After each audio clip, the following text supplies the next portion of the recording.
Hi friends, आप देख रहे हैं मेरा यूट्यूब चैनल लीगल गुरु और मैं एडवोकेट राम श्रोमण यादव। मैं सब्सक्राइब करने के लिए नहीं कहूँगा, क्योंकि जानकारी अच्छी लगेगी तो आप लास्ट में स्वयं ही सब्सक्राइब कर लें यदि आपकी इच्छा हो तो। हम इस समय बात कर रहे हैं एविडेंस एक्ट भारतीय साक्ष्य अधिनियम 1872 की धारा 13 के बारे में। रूढ़ियाँ कैसे न्यायालय साक्ष्य के रूप में एक्सेप्ट करता है। भारत में विद्यमान रूढ़ियों की जो विधि है वो कैसी होती है या कैसी है, उसको हम समझने का प्रयास करते हैं। भारत में जो रूढ़ियां हैं, पहली बात तो वे प्राचीन रूढ़ियां हैं जो बहुत ही प्राचीन हैं, युक्त पूर्ण हैं, किसी भी बाधा के बिना निरंतर वो बनी हुई है। जब से किसी समाज में, किसी क्षेत्र में, किसी परिवार में वो आई है, तब से लगातार वहां पर बनी हुई है। इसका कोई विकल्प नहीं है, इसे मानना है तो मानना है। निश्चित रूप से ये कानून से बढ़कर है, इसे मानना ही पड़ता है। इसका कोई विकल्प किसी के पास नहीं है। रूढ़ियों को युक्त पूर्ण नहीं होना चाहिए, किसी भी प्रकार से आयुक्त नहीं होना चाहिए, किसी भी कानून का उल्लंघन नहीं करना चाहिए। ऐसी होती हैं रूढ़ियां, नहीं करती हैं।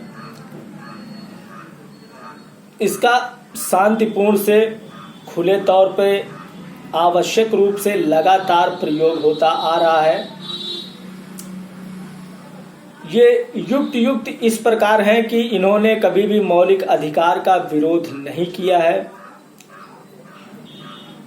रूढ़ियां प्राचीन हैं, ये मैं बता ही चुका हूं पिछले लेक्चर में किस प्रकार से प्राचीन होनी चाहिए। रूढ़ियां इस प्रकार से युक्त होनी चाहिए कि वे किसी लोक नीति का विरोध ना करती हैं। और आज भारत में केवल वही रूढ़ियां जीवित हैं जो इन आधारों पर चल रही हैं। बाकी लगभग रूढ़ियां समाप्त होने की कगार पर, या वे रूढ़ियां है ही नहीं, वे परंपराएं थी जो अब खत्म हो गई। रूढ़ के सबूत के भार की अगर बात करें तो रूढ़ का सबूत न्यायालय में किसको देना होगा, कौन न्यायालय में उस साक्ष्य को ले आएगा। उस व्यक्ति या समुदाय पर जिस पर यह लागू होती है वह न्यायालय को बताएगा कि यह रूढ़ी हमारे ऊपर लागू होती है। नकारात्मक या निषेधात्मक रूढ़ की अगर हम बात करें तो कोई भी रूढ़ी जो नकारात्मक है या निषेधात्मक है, वे अब ऐसी रूढ़ियां रही नहीं, क्योंकि वे या तो किसी विधानमंडल द्वारा कोई कानून बनाकर खत्म कर दी गई या धीरे धीरे प्रचलन से चली गई। तो जो चली गई उन्हें हम रूढ़ियां कहते ही नहीं, उन्हें हम प्रथाएं कहते हैं। तो नकारात्मक या निषेधात्मक रूढ़ी का कोई स्थान नहीं है भारतीय समाज में। न्यायालय द्वारा जब एक बार किसी रूढ़ी के आधार पर फैसला दे दिया जाता है तो आगे भी साक्ष्य के रूप में इसे प्रस्तुत किया जा सकता है। उस न्यायालय के फैसले को न्यायालय दोबारा जब कोई विवाद आता है तो उस पिछले निर्णय को न्यायालय में साक्ष्य के रूप में प्रस्तुत किया जा सकता है। रूढ़ी तो मौलिक अधिकारों को प्रभावित करती हों, वे शून्य हो जाती हैं। जहां फंडामेंटल राइट्स की बात है, भारतीय संविधान से जो मौलिक अधिकार लोगों को मिला हुआ है, जब उसको प्रभावित करने लगती है कोई रूल, कोई नियम, कोई प्रचलन, तो निश्चित रूप से वह शून्य हो जाती है, उसका समाज में कोई वैल्यू रह नहीं जाता है। रूढ़िगत अधिकार की अगर हम बात करें तो इसका दावा व्यापक पैमाने पर जन सामान्य द्वारा नहीं किया जा सकता है।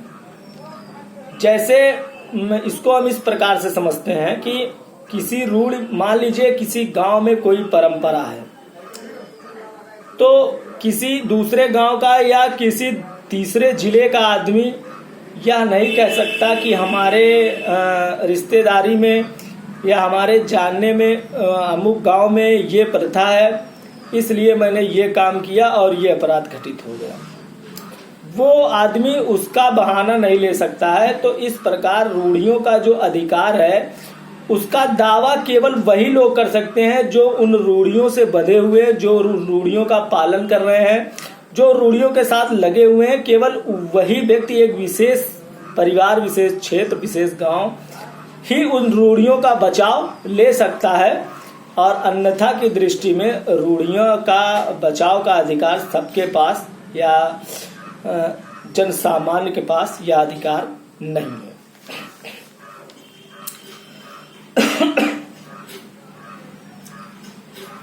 एक समव्यवहार जिसके द्वारा अधिकार का सृजन किया जाता है या अधिकार का दावा किया जाता है वह धारा 13 का के अधीन ग्रह होता है। एक समव्यवहार, कोई समव्यवहार के बारे में मैंने पिछली वीडियो में बताई, अगर आप नहीं जानते तो मैं डिस्क्रिप्शन में दे रहा हूं, आप देख लीजिए समव्यवहार है क्या। तो एक समव्यवहार जिसके द्वारा अधिकार का सृजन किया जाता है, अधिकार को स्टैंड किया जाता है या अधिकार का दावा किया जाता है कि ये मेरा अधिकार था, वह धारा 13 का के अधीन न्यायालय ऐसे अधिकारों को ग्रहण करता है साक्ष्य के रूप में। साधारण तौर पर इस धारा के अंतर्गत दिए गए साक्ष्य किए गए कार्य के साक्ष्य होंगे। इससे को हम इस प्रकार से समझ सकते हैं कि जहां नॉर्मल प्रकृति की बात है वहां धारा 13 के अंतर्गत जो भी अधिकार आते हैं किसी भी व्यक्ति के, उनमें जो साक्ष्य न्यायालय में प्रस्तुत किया जाता है साधारण तौर पर इस धारा के अंतर्गत उन्हीं कार्यों को न्यायालय एक्सेप्ट करती है साक्ष्य के रूप में। लेकिन मैंने अभी बताया कि इसका जन सामान्य द्वारा इसका प्रयोग नहीं किया जा सकता है। किसी भी व्यक्ति के द्वारा ये नहीं कहा जा सकता है कि अमुक गांव में वो रूढ़ियां थी, इसलिए उसका बचाव जन सामान्य के द्वारा नहीं किया जा सकता है, एक विशेष व्यक्ति के द्वारा ही किया जा सकता है। साक्ष्य की सुसंगतता के बारे में अगर हम बात करें तो ऐसे समझते हैं कि जूते बनाने की वस्तुओं का विक्रय करना जो 2 मास के भीतर भुगतान प्राप्त करना में प्रयोग किया जाता है। आगरा में ये प्रथा है, जूतों के कारोबार में ये प्रथा आगरा में प्रचलित है कि अगर कोई व्यक्ति जूता बनाने का कोई सामान ले जाता है फैक्ट्री से और तो 2 महीने के अंदर उसका भुगतान कर देता है। अन्य पक्ष द्वारा स्वीकार किया जाता है, प्रत्येक व्यक्ति द्वारा अगर वो सामान लेकर जा रहा है तो ये बिना कहे ये समझा जाता है कि 2 महीने के अंदर ये पैसा दे देगा। यह बात पूरी इंडस्ट्रीज जो चमड़े का काम करती है, जो सामान ले जाने वाले और सामान देने वाले सभी लोगों को पता है। तो ये एक परंपरा चली आ रही है बहुत पुराने समय से और इसने अब एक रूढ़ि का, एक नियम का रूप धारण कर लिया है। और इस प्रकार जो है ले जाने वाला और देने वाला और वहां का जन सामान्य व्यक्ति जो आगरा का है वो निश्चित रूप से इस बात को जानता है कि अगर ये सामान ले जा रहा है तो 2 महीने के अंदर भुगतान कर देगा। और यही चीज धारा 13 के अंतर्गत सुसंगत है और न्यायालय ऐसे ही साक्ष्यों को एक्सेप्ट करता है। उम्मीद है आप समझ गए होंगे। अगर नहीं समझ पाए तो कमेंट बॉक्स में कमेंट करिए, मैं और विस्तार से बताने का प्रयास करूंगा और जवाब दूंगा आपके सवालों का। दस्तावेज साक्ष्य में तभी ग्रह हैं जब वह अधिकार का प्रख्यान या दावा करते हैं।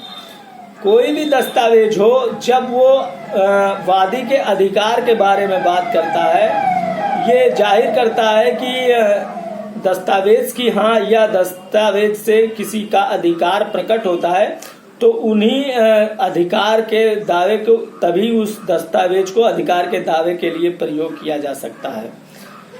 व्यापारिक प्रथा सभी मामलों में विधि के संगत होनी चाहिए। ऐसा कोई प्रथा या रूढ़ि नहीं होनी चाहिए जो किसी विधि कानून का खंडन करती हो। अगर ऐसी कोई परंपरा या रूढ़ि है तो वह न्यायालय उसको साक्ष्य के रूप में एक्सेप्ट नहीं करता है। विक्रय विलेख और बंधक विलेख इस धारा के अधीन सुसंगत तथ्य हैं। विक्रय विलेख जो विक्रय की जाती है, या बंधक विलेख जो कुछ समय के लिए लीज पर देते हैं, जिसको आप जानते हैं, ये दोनों लिखा पढ़ी में होते हैं और ये दोनों अभिलेख न्यायालय में ये साबित करने के लिए कि मैंने इन्हें विक्रय किया है, मैंने इनसे खरीदा है, या मैंने जो है इन्हें लीज पर दिया है, या मैंने लीज पर लिया है, इसको साबित करने के लिए वो बंधक विलेख जो लिखा जाता है वो न्यायालय में ले जाने पर न्यायालय धारा 13 के अंतर्गत इसे एक्सेप्ट करता है साक्ष्य के रूप में। विक्रय प्रमाण पत्र साक्ष्य अधिनियम की धारा 13 के अधीन सुसंगत होता है। विक्रय जब कोई करता है तो उसे विक्रय प्रमाण पत्र मिलता है, तो वो भी न्यायालय एक्सेप्ट करता है धारा 13 के अधीन।